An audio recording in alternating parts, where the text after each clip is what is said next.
Well, hello and welcome to another week of our series, Why Jesus Came. In fact, it's the last week of our series, Why Jesus Came.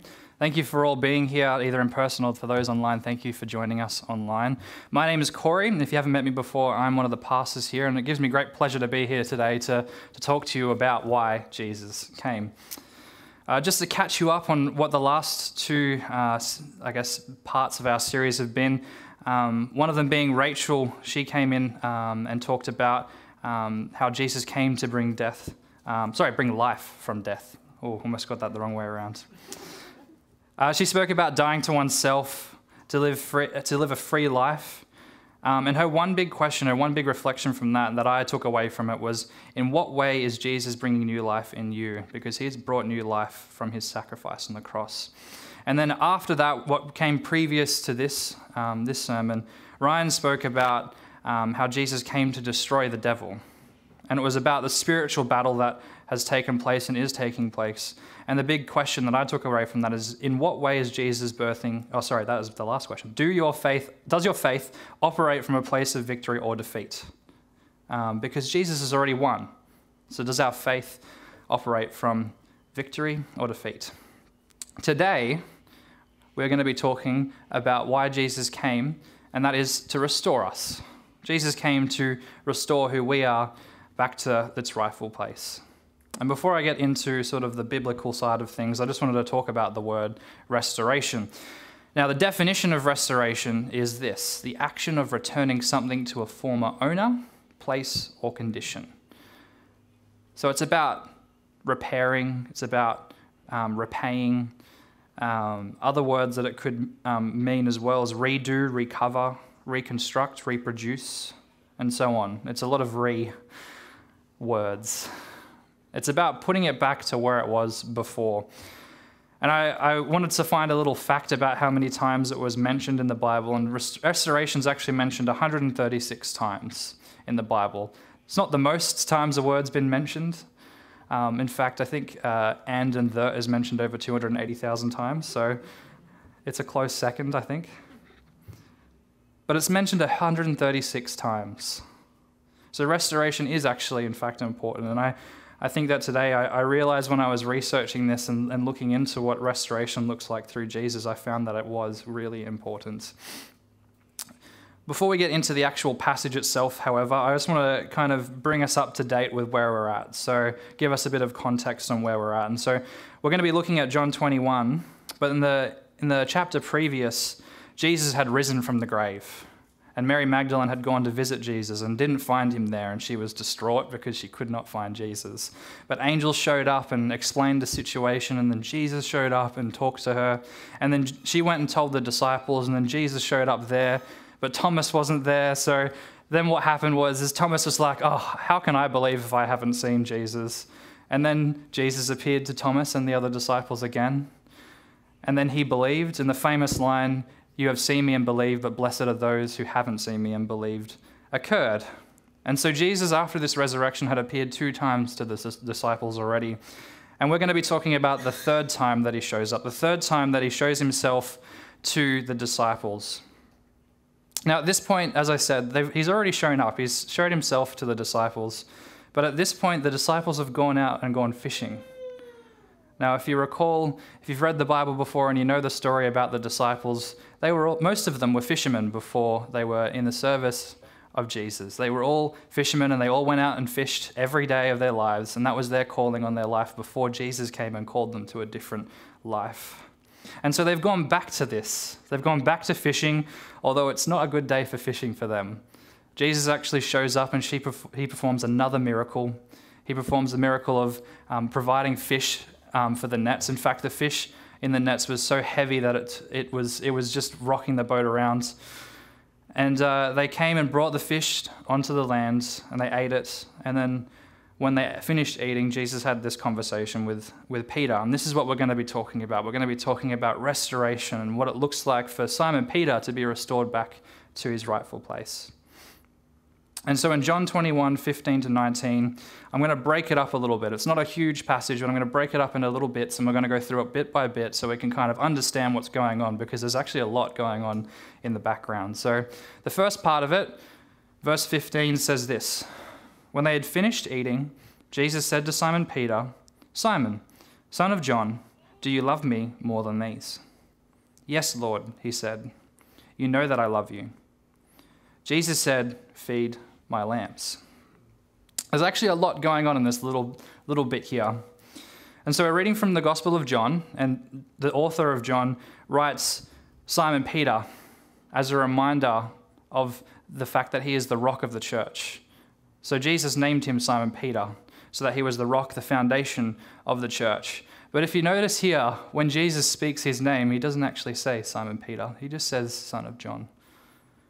And this is a subtle way of showing him that he knows about the 3 denials that Peter had said previously. And so if you know that story, Simon Peter was tasked with going up in front of a magistrate or someone who was important and they said to them, "Do you believe in Jesus? Are you a follower of Jesus?" And he said no. And he did this 3 times. 3 times he said no. And so he referred to him only as Simon, not Simon Peter. Jesus actually predicted this would happen as well. He actually said to Peter, "You will do this. You will deny me 3 times." And Peter said, "No, that's not the truth. I don't believe that'll happen." Yet it did happen. And so this time he has said that he is just Simon because he is actually not restored yet. He has actually made a mistake and he has actually sinned in that way. Jesus also said when he asked, "If you love me, do you love me more than these?" And in my research, I found that a lot of scholars believe that when he said more than these, he means the disciples. So he means, do you love me more than these disciples? Do you put me ahead of these disciples? And I think that they're actually referring to a conversation they had in Matthew 26:33, which says this. It's not there. Where is it? That's all right. I will read it out. So Peter replied, "Even if all fall away on account of you, I never will." So basically what he's saying is if everyone falls away, every disciple, every follower of Jesus falls away, I am called to be your rock, Jesus. I will not fall away. I will be there. I'll be the last. I'll be there until I die. But he wasn't. He actually also fell away. He denied Jesus 3 times. So he is actually not right in that. So we then move on to the next part, which is verse 16, and it says, "Again Jesus said, 'Simon, son of John, do you love me?' He answered, 'Yes, Lord, you know that I love you.' Jesus said, 'Take care of my sheep.'" So a second time Jesus asked the same question.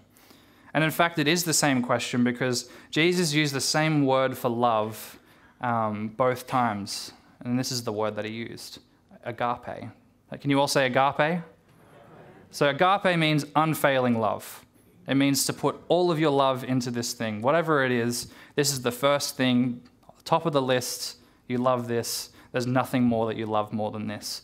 So he's asking Simon, do you love me more than anything else in the world? More than anything in the world. But Simon replies with this word, phileo. Can you say phileo? Or phileo, or however you want to say it. There's a few different ways. And this means a friendly affection, a brotherly love. You are my friend. So Jesus has actually had a response that isn't quite what he's asking of Simon. And now people believe that Simon's actually acknowledging that he is a sinful man. He's acknowledging that he can't actually give the love that Jesus is asking of him, that he will fall away from it again, that he will stuff up, that he will screw up again. He's saying, I love you as much as I can love a friend. As much as a sinful man can love anyone, I love you as much as that. I don't think that I can promise to love you more than that. And then the third time, Jesus asks a question. The third time he said to him, Simon, son of John, do you love me? Peter was hurt because Jesus asked him the third time, do you love me? He said, Lord, you know all things. You know that I love you. Jesus said again, feed my sheep. Jesus may have asked this question 3 times, and it was to the dismay of Simon because he denied him 3 times. So there's a funny reflection there. It's a parallel. He's actually said, I love you 3 times, and that almost undoes the fact that he denied him 3 times. However, this time, Jesus doesn't use agape. He actually uses phileo. He actually asks Simon Peter, do you love me? He asks him phileo. But it's almost as if someone has gone to you and said, can you today just focus on me today? I want you to focus on me today. You go to your partner, whoever it is, maybe you just want to have a day about yourself, and you're like, can you just focus on me today? Give all you have to me today. Give all that you have to me today. And they go, yep, I'll give you all I can. All right, I'll do the best that I can. It may not be what you're asking, but I can give you the best. It might be a little bit less than what you think, but it's going to be the best. And then you go, no, I want you to give me everything, all of it, all right? I want you to give me everything you want. That person replies, no, I don't think I can actually give you that much. Like, I might be able to do a little bit, but not as much as you think. And then they go, oh, okay, well, do a little bit then. Do whatever you think you can do. Sometimes for me, I feel like when someone goes the opposite or goes to where I'm at, sometimes I feel a little bit bad myself. You know, Jesus is actually making a point here. He's like, well, it's not really the same if you go, I'll give you as much as I think I can do. I want you to give your all. I want you to give your all for me. That's what Jesus is asking. But he's gone down to Simon's level to make a point. He wants to show him, this is what it sounds like. This is what your response sounds like. It kind of sounds half in, Peter. I want you to give me your all, you know, not just for one day, but for all of eternity. Jesus is also helping Simon remember that once he loved Jesus a lot. In fact, Jesus called him Simon Peter, the rock, because of how much he loved him. Peter got so caught up in how much he loved him, he even hurt a man to stop them from taking away. He cut off a man's ear. Even though Jesus didn't want that to happen, he was so in love with Jesus. He loved him so much that he would do anything to protect him. But he still fell away, even though he did love him. And Peter knows that Jesus knows he loves him. He even says it. He says that, Lord, you know all things. You know that I love you. Jesus already knows what Simon's feelings towards him are, but he just wants to remind him of that love. Because sometimes we can think of things in our head over and over again, but it's not until we say it out aloud in front of people, not only can we be held accountable for it, but we can also know in our own hearts when we speak things out aloud like that is truth. And it doesn't just happen once, it might happen 3 times or 1,000,000 times, whatever that looks like. And in the case of Peter, it took him 3 times to realize that he actually has agape love for Jesus. And the next part, the last part, is this. He reinstates Simon. He says, go and feed my sheep. But he also says this at the end. If it works. Oh, look, there it is. Why is this not working? There we go. It says, very truly I tell you, when you were younger, you dressed yourself and went where you wanted, but when you are old, you will stretch out your hands, and someone else will dress you and lead you where you do not want to go. Jesus said this to indicate the kind of death by which Peter would glorify God. Then he said to him, follow me. So Jesus actually predicts Simon's death. Now we all go look at this and go, oh, that's really encouraging. Thanks for that. Like, you've just reinstated me to do all these wonderful things, and you're going, oh, by the way, you're going to die as well. But this is actually an encouragement for Peter, because this means that Peter is not going to deny Jesus ever again. This means when it comes down to the last straw, when his faith and his life is on the line, he's going to put his faith in front of his own life. That is how much he loves Jesus. And so Peter was taken away, and he was put to death because of his faith. But for Simon, that means that he actually took on this challenge of the heart. For me, if someone does the wrong thing by me, I really, really would like to be apologized to. If someone says something nasty to me out of spite, or they do something against me that makes me feel upset, I genuinely appreciate an apology. And I appreciate it if they don't do it again. But in this situation, does Jesus actually ask for an apology? Does he say to Simon, do you promise me that you will never do that again? Do you promise me that you will do your utmost to never do that again? He doesn't actually say that at all. All he does is ask, do you love me? He challenges Peter on where his heart lies.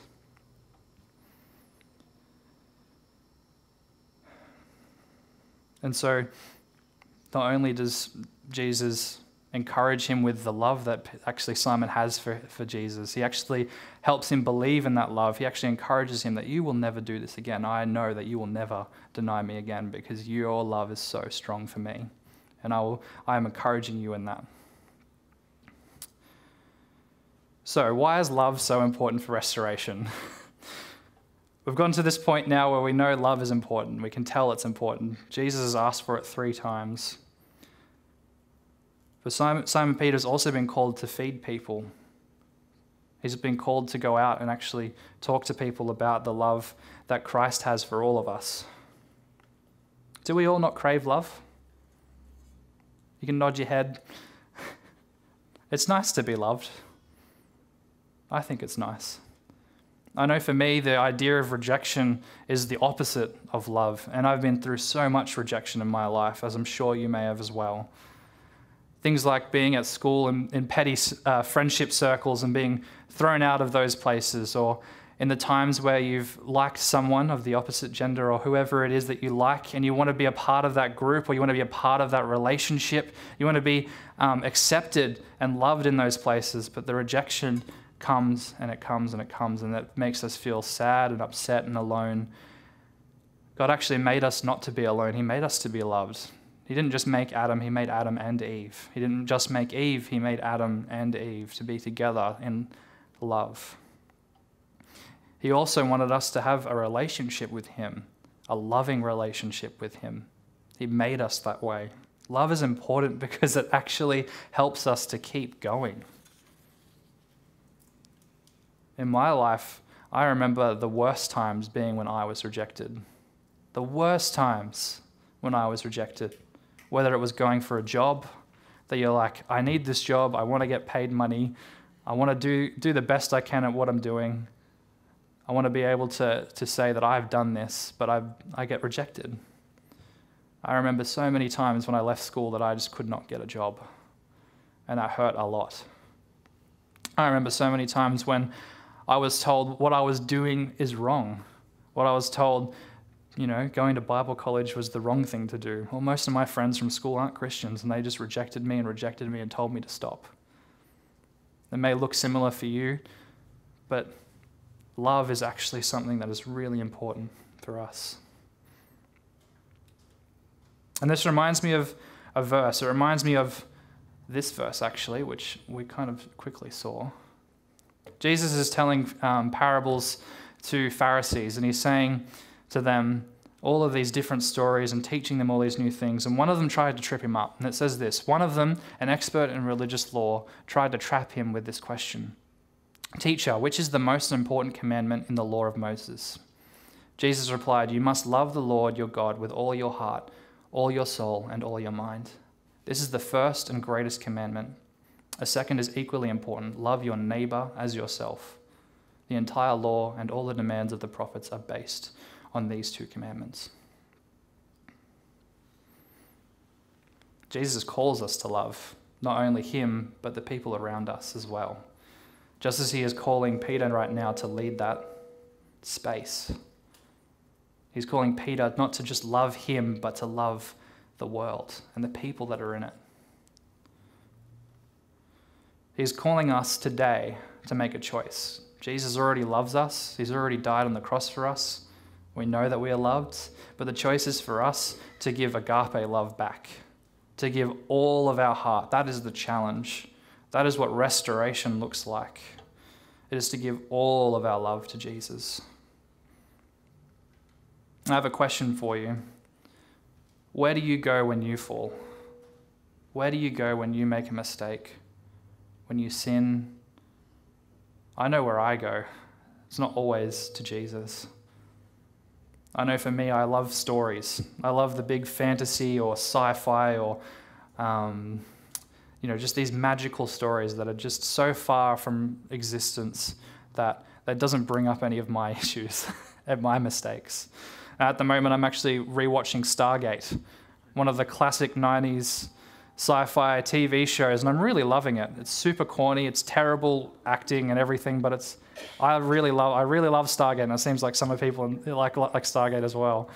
And it's a really weird, freaky sci-fi. I don't really know how to describe it other than that. It's super corny, and it's just a good place to sit in, and it's okay to enjoy that stuff. It's okay to go watch Lord of the Rings or Narnia or Star Wars. I love Star Wars too. It's okay to go to those places. It's okay to go read those books or watch that movie or whatever that looks like. Maybe you love your work and you get stuck into your work. Maybe you love making and crafting things, whatever it looks like. Maybe you love those things. Maybe those things make you comfortable, but they're not necessarily always the best thing. For the disciples, Jesus had already shown up to them twice. If Jesus showed up to you, what would you do? I know what I would do. I'd be like, Ryan, Jesus just showed up to me, and he said and did all these things. Like, I could see the holes in his hands and all this stuff was going on, and he was there and he was like healing people. He made like 100 fish just appear out of nowhere. Like, what the heck? He's crazy. It's great. It's awesome. Life is good. What did the disciples go and do? They went and hopped in a boat and went fishing. They went and did something that was comfortable. They went and watched their movie. They went and did what was comfortable. They didn't actually go to Jesus and be like, "What? You're here. You're alive. I watched you die." They went and did something that was comfortable to them. They went back to what they knew was easy for them, even though at that point in time they weren't catching anything. They went back to something that was easy. So we're going to go and be like the disciples in that situation? We're going to go back to what's comfortable? Or are we actually going to go to Jesus? Because that's what Jesus is showing us through this passage, that when we make mistakes, we need to go to him. We need to go tell him that we love him, that we're sorry, we stuffed up, and then he'll make us new. Peter had a calling on his life. His calling was to be the rock and the foundation of the church, and he screwed that up. No easy way to say that other than he screwed up. He made a mistake. But Jesus is a forgiving person, God. He sacrificed himself on the cross so that we could be forgiven, and all we need to do is reciprocate that love that he has for us. You know that actually Jesus deserves our love. He actually deserves it for what he did on the cross for us. His sacrifice on the cross for us means that he deserves our love. Just like I felt like I deserved an apology when someone did the wrong thing by me, right? Jesus actually really does deserve our love because he has done something for us that no one else can. No one else can. No one else can die on the cross for our sins and save us all, every single one of us. The love that Jesus had for us is what saved us. Jesus deserves our love. And that doesn't mean it's going to be easy. It wasn't easy for Simon. It wasn't easy for 90% of the people in the Bible. I don't know if you've read the Bible lately, but I can think of people like David who sinned almost every time we read something about him. But he was still a man after God's own heart. Someone like Paul who sinned for most of his life up until the end. He was Saul and he murdered Christians, and then he became a Christian and then was one of the best disciples, the best examples of disciples that I've ever read.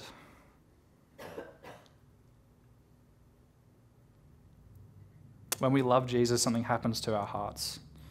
For Peter, it was a public declaration of his failing, his sinfulness, and his reliance on the world, his reliance on fishing. He relied on his life's work before Jesus, over Jesus, and then Jesus came and changed his heart. So as we begin to wrap up, there's a few things that I kind of want to sort of hone it in on, because there's a bit of information there that's that's a bit full on. Jesus does deserve our love. Jesus actually deserves it more than we can know. And so when we fall, when we make that mistake, when we make that sin, whatever that looks like, it could be anything. We should go to Jesus. Go to Jesus. So don't go to whatever else there is out there. It could be a loved one. It could be your work. It could be a hobby. Whatever it looks like, don't go to that. Go to Jesus first. Give him agape love. Love unfailing. Say, I love you, I love you, I love you.